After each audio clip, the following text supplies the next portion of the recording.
Yo, Geeks, aqui é o LP e você está no canal do Geek Brasil. Fiquem ligados porque esse vídeo contém pequenos spoilers de algumas obras que a gente fala aqui no canal. Sim, pessoal, vamos então fazer o famigerado vídeo, né? Tá uma thread aqui no YouTube e nas outras redes sociais sobre perguntar para o ChatGPT, para a inteligência artificial. A gente vai conversar um pouquinho, para os brasileiros é o ChatGPT.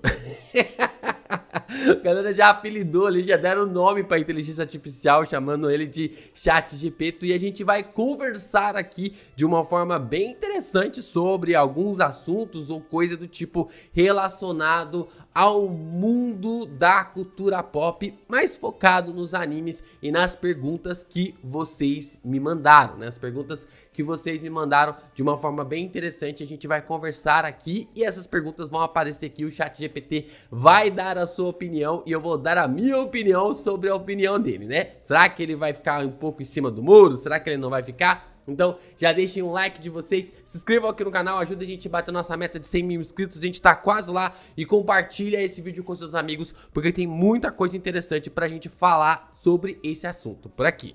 Vamos lá, né? Vamos começar aqui e a gente vai comentar algumas perguntas, né? Não sei quanto tempo vai rolar, mas temos perguntas tanto no YouTube quanto também no Instagram, né? Como eu falei pra vocês, o ChatGPT, ele só pega informações, né, relacionados a de 2021 pra trás. Então ele não sabe do que rolou em 2022 e não sabe o que tá rolando nos últimos tempos dos mangás. Então nem vou pegar aquela pergunta sobre, tipo, o que aconteceu ali do fulano com Sukuna em Jujutsu Kaisen, ou, tal. Não, nos últimos 2 anos não dá pra fazer esse tipo de pergunta, porque o banco de dados de informações que ele tem, né, que ele recolhe, que ele acabou realmente absorvendo, foi até 2021, pra não sofrer essa influência ali dos humanos a partir de agora, né, através dessa interação. Então, vamos aqui com a primeira pergunta. A gente pode ter aqui o Estevão. O Estevão é uma pergunta legal, né? O Estevão tá fazendo uma pergunta e eu vou juntar, né, com a pergunta do Estevão com a Anime News BR falando sobre se a Nami vai se apaixonar com alguém, né? Vamos lá. Deixa eu ver. Em One Piece, os chapéus de palha formarão algum casal? Acho que melhor alguns casais, né? Alguns casais. Vamos ver o que a inteligência vai responder para nós. Até o momento não houve nenhuma confirmação oficial de que os membros do Chapéu de Palha formarão casais românticos na história de One Piece. Embora haja algumas cenas em alguns personagens que parecem ter sentimentos um pelo outro, como Sanji, Konami ou Robin. Isso não significa necessariamente que eles formarão casais na história. Além disso, a história de One Piece é principalmente focada na aventura e nos objetivos dos personagens em relação ao tesouro One Piece e ao encontro do One Piece, e não na criação de romances entre personagens. Portanto, é possível que a criação de casais românticos não seja uma parte significativa da história de One Piece. Bom, cara, a inteligência artificial, o nome já fala, né? A inteligência artificial já conseguiu entender um pouco mais sobre o conceito relacionado ao formato da categoria de One Piece do que muitos fãs da obra, né?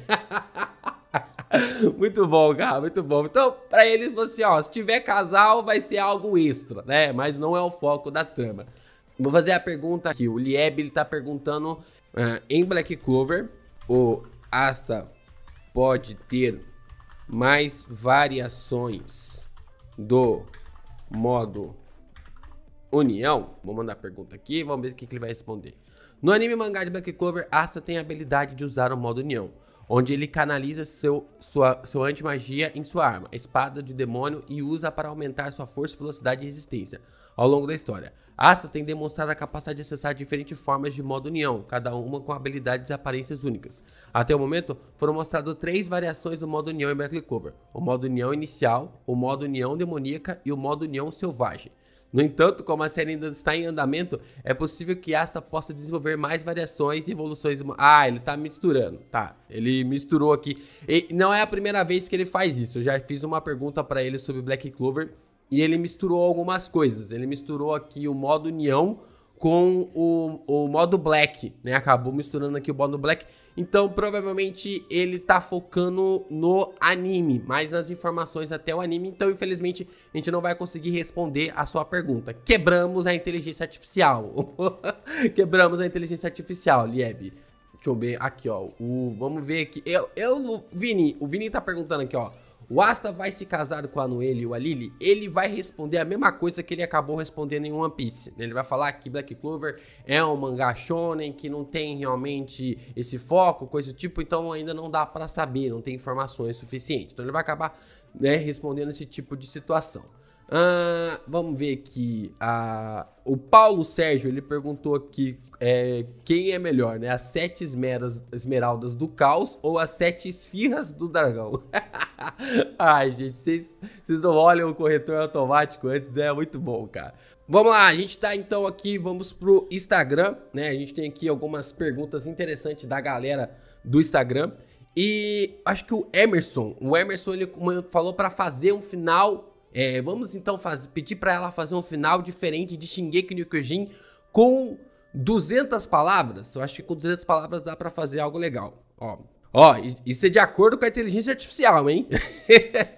Já tô respondendo. Muitos fãs não gostaram do final de Shingeki no Kyojin, então em 200 palavras, como você faria um final melhor? Vamos ver o que ela vai falar. Antes de tudo, é importante lembrar que o final de uma série é uma escolha criativa do autor e agradar a todos os fãs pode ser um desafio. Dito isso, aqui estão algumas sugestões de como o final alternativo de Shingeki no Kyojin poderia ter sido. Foco na jornada dos personagens. Muitos fãs ficaram desapontados com o final porque sentiram que ele não honrou a jornada emocional dos personagens. Uma abordagem alternativa poderia ter sido dedicar mais tempo para explorar as motivações e sentimentos dos personagens principais, criando um final que parecesse mais satisfatório e verdadeiro para suas histórias individuais. Tá totalmente certo. Respostas mais claras. Shingeki no Kyojin deixou muitas perguntas sem respostas, o que deixou alguns fãs frustrados. Um final alternativo poderia ter dado mais respostas sobre as questões pendentes na história, oferecendo uma sensação de fechamento mais concreta e satisfatória para os fãs. Cara, acertou de novo.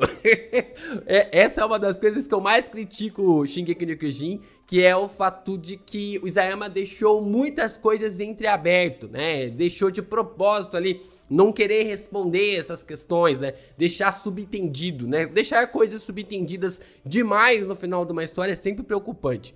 Aí tem outro ponto, né? Menos focos em reviravoltas. A história de Shingeki no Kyojin é conhecida por suas reviravoltas surpreendentes, mas muitos fãs sentiram que o final foi forçado ou desnecessariamente complicado. O final alternativo poderia ter evitado reviravoltas excessivas e se concentrado em um desfecho mais simples e emocionalmente impactante. Caraca, é verdade! É verdade! Aí, ó, 100% até agora, né? Porque ele colocou várias coisas, quis criar até simbolismo na fala do Armin pro Eren ali nessa questão. E aí no final acabou entregando uma conclusão meio confusa, né? Muito bom.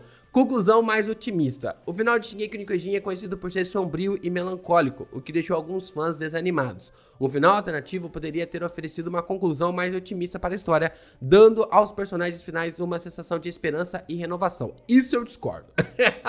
Isso eu discordo. Uma história boa não tem necessidade de ser todo mundo vive bem, todo mundo é ressuscitado no final. Se ele queria entregar algo mais dark, mais sombrio, eu acho que é válido, né? A história tem essa proporção. Ela fala que a humanidade está perdida e acabou, né? Só que os 3 pontos que ele trouxe aqui eu achei muito bom, né? Essa aqui eu acho que é realmente para agradar mais os fãs mesmo, que reclamaram de não ter ali Eren e Mikasa no final, de não ter Eren e Historia no final, coisa do tipo. Mas eu acho que dos 4 pontos que ele levantou, 3 estão 100% certo. Aí ele continua: essas são apenas algumas sugestões de como o final alternativa para Shingeki no Kyojin poderia ter sido. É importante lembrar que, mesmo com críticas, muitos fãs ainda gostaram do final da série e acharam que foi uma conclusão adequada para a história. Então, bem interessante a forma realmente da inteligência chegar a uma conclusão, né? Ela meio que, tipo assim, levantou um catadão de opiniões aí espalhados pela internet, inclusive o Twitter, né? O Twitter tá no banco de dados até 2021 sobre os pensamentos e acabou trazendo para nós 3 3 pontos, né, de 4, que pra mim tá super certo sobre como o final de Shingeki acaba sendo ali bem peculiar entre os fãs. Bom, o Gu Felício, ele traz uma pergunta aqui de como é possível 2 mundiais com uma Libertadores.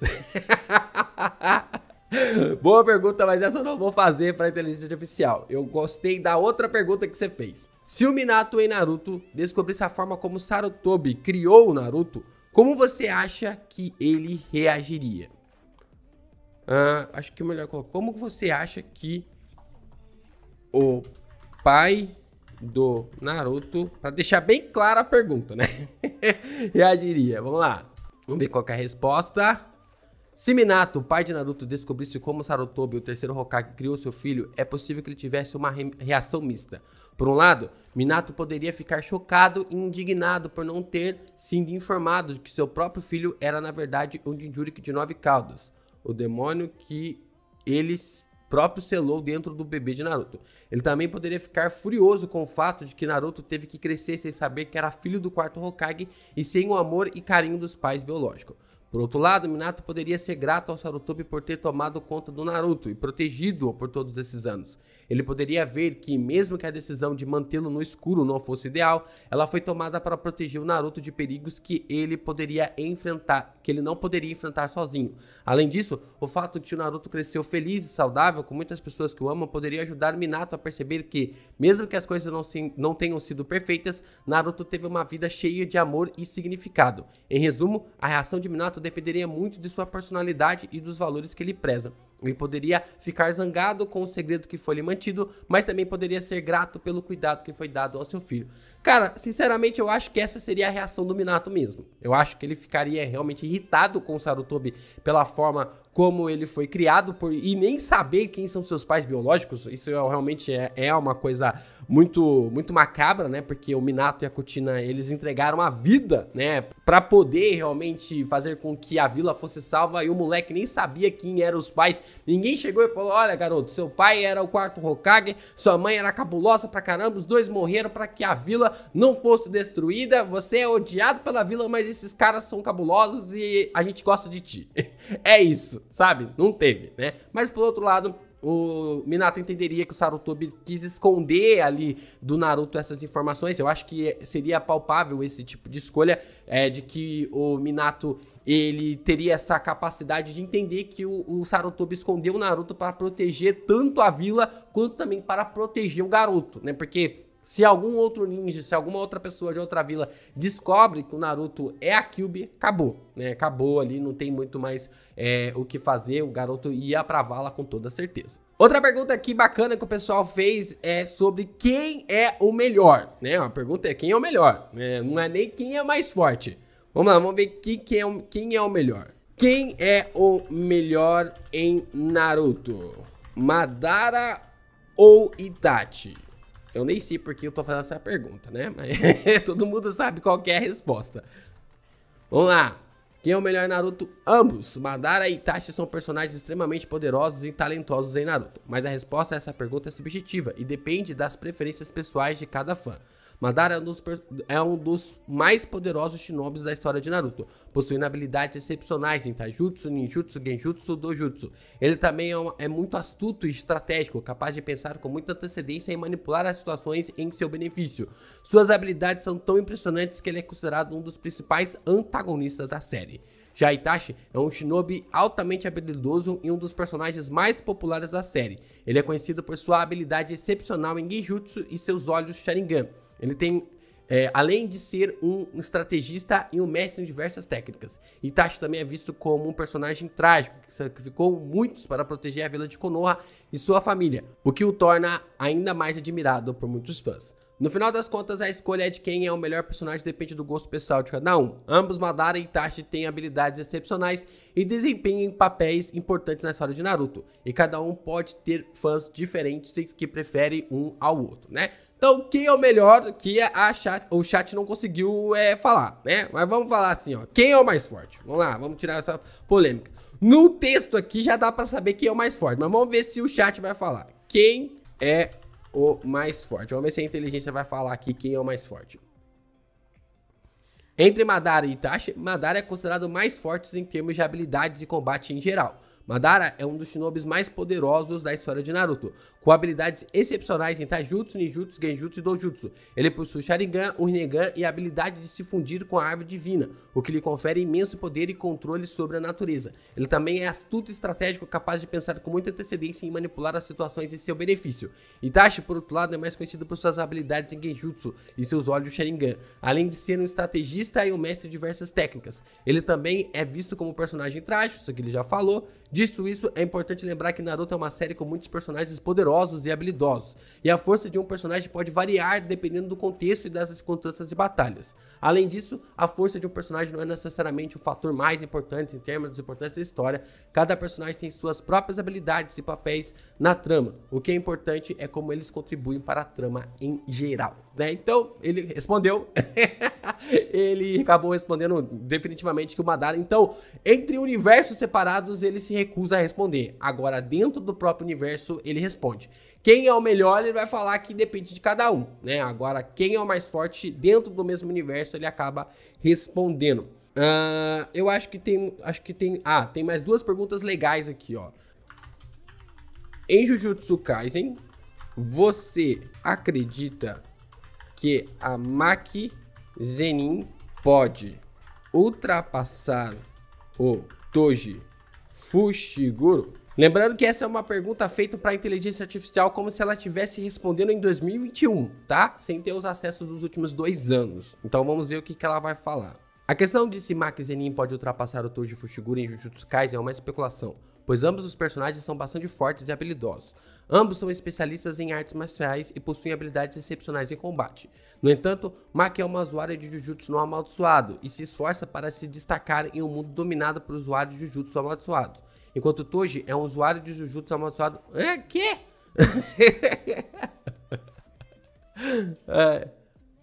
Ele também possui habilidades especiais com a capacidade de usar suas próprias partes do...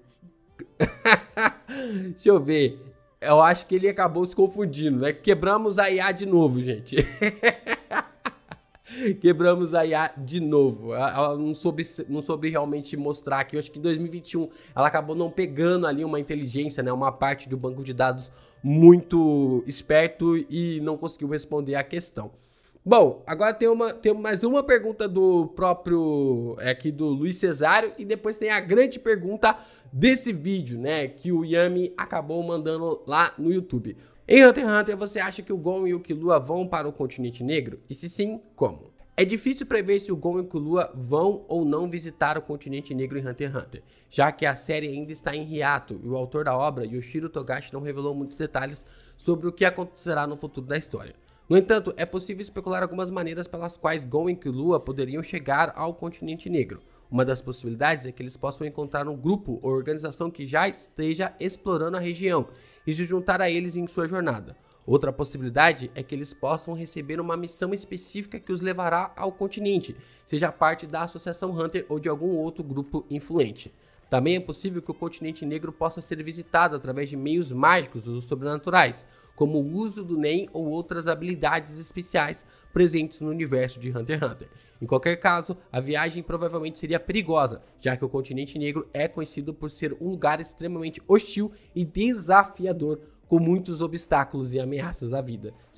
Seria necessário que Gon e Killua estivessem preparados e bem equipados para enfrentar os desafios que encontrarem em sua jornada, né? Deu ali umas explicações sobre algo palpáveis, mas eu acho que é ainda um pouco mais difícil disso rolar, né? Eu acho um pouco mais difícil disso rolar, e eu acredito muito mais por faltar informações sobre ali os últimos 2 anos relacionados a Hunter x Hunter, que a inteligência não consegue chegar numa teoria melhor do que foi apresentado. Agora sim, vamos então perguntar aqui para a inteligência artificial sobre o que é One Piece. Vamos fazer uma pergunta bem legal aqui sobre o que é One Piece. Na sua opinião, qual a teoria mais plausível sobre o que é One Piece no mangá de One Piece? Vamos ver o que ela vai responder, né? Porque ela vai falar que não existe nenhum relato, nenhuma coisa do tipo, então é melhor perguntar já qual que é a teoria mais plausível para isso. Há muitas teorias sobre o que é One Piece do mangá de One Piece. É difícil dizer qual delas é a mais plausível. já que a série ainda não revelou oficialmente o que é o Tesouro Lendário, né? Por isso que é uma teoria. No entanto, uma teoria que parece ter ganhado bastante popularidade entre os fãs é a ideia de que One Piece não é um tesouro material, mas sim um registro histórico que revela a verdadeira história do mundo de One Piece e que realmente aconteceu durante o século perdido. Acredita-se que One Piece pode fornecer informações importantes sobre a história dos antigos reis, as origens do governo mundial, a verdadeira natureza dos celestiais e a verdadeira origem dos Poneglyphs, entre outras coisas. Essa teoria é baseada em várias pistas que foram apresentadas na série, incluindo o fato de Gold Roger, o antigo rei dos piratas e descobridor do One Piece, afirmou que o tesouro poderia mudar o mundo e que ele próprio não era a pessoa certa para fazê-lo. Além disso, os Poneglyphs são importantes para descobrir a localização do One Piece e várias referências a uma grande guerra e um século perdido na história de One Piece que ainda precisam ser explicados. No entanto, é importante notar que essa teoria é apenas uma especulação e a verdadeira natureza do One Piece pode ser muito diferente do que se espera até que a história revele oficialmente o que é One Piece. Todas as teorias permanecem no campo da especulação. Caraca, muito legal esse ponto. Então, a gente consegue ver aqui que a própria inteligência artificial, quanto mais ela foi alimentada ali até o ano 2021, melhor é sua resposta, né? A gente percebeu que conseguimos quebrar a inteligência artificial 2 vezes, né, relacionado a Jujutsu Kaisen e também ali a Black Clover, como não tinha tanta informação assim na época para ela conseguir absorver, provavelmente ela ainda confunde quem são os personagens, né? Por exemplo, ela confundiu o modo União com o modo Black, ela também confundiu ali quem é o Toji Fushiguro, né, pegando partes do corpo e transformando em coisas amaldiçoadas, né, em técnicas amaldiçoadas. Isso é de outro personagem que tá acontecendo agora em Jujutsu Kaisen, né? Então, essa situação mostra para nós que quanto mais informações ela tem, melhor é a resposta que ela vai nos dar. Então a gente tem aqui um conceito bem interessante sobre como ela até mesmo sabe o que rolou ali no capítulo em que o Roger vai até ali a Laugh Tale com o Oden, né? Ela começou a dar detalhes para nós sobre esse capítulo e a forma bem interessante de como até mesmo a inteligência artificial pode criar resumos. E aí, curtiram as ideias? Curtiram, não curtiram as ideias? Curtiram esse formato de vídeo? Deixa aqui um comentário que você mandaria para a inteligência artificial, que a gente vai reciclando aqui para a gente fazer nos próximos vídeos para poder brincar, discutir, até mesmo levantar, quem sabe, grandes teorias aqui no canal. Esse ponto realmente desse conceito sobre o que é One Piece, essas informações de Black Clover, esse conceito realmente relacionado à história do mundo. Vamos aqui conversar e trazer mais pontos. E lembrando que suas perguntas podem acontecer, né? Devem acontecer a partir de informações até o ano de 2021, para que a gente consiga realmente trazer essas informações aqui para a inteligência artificial.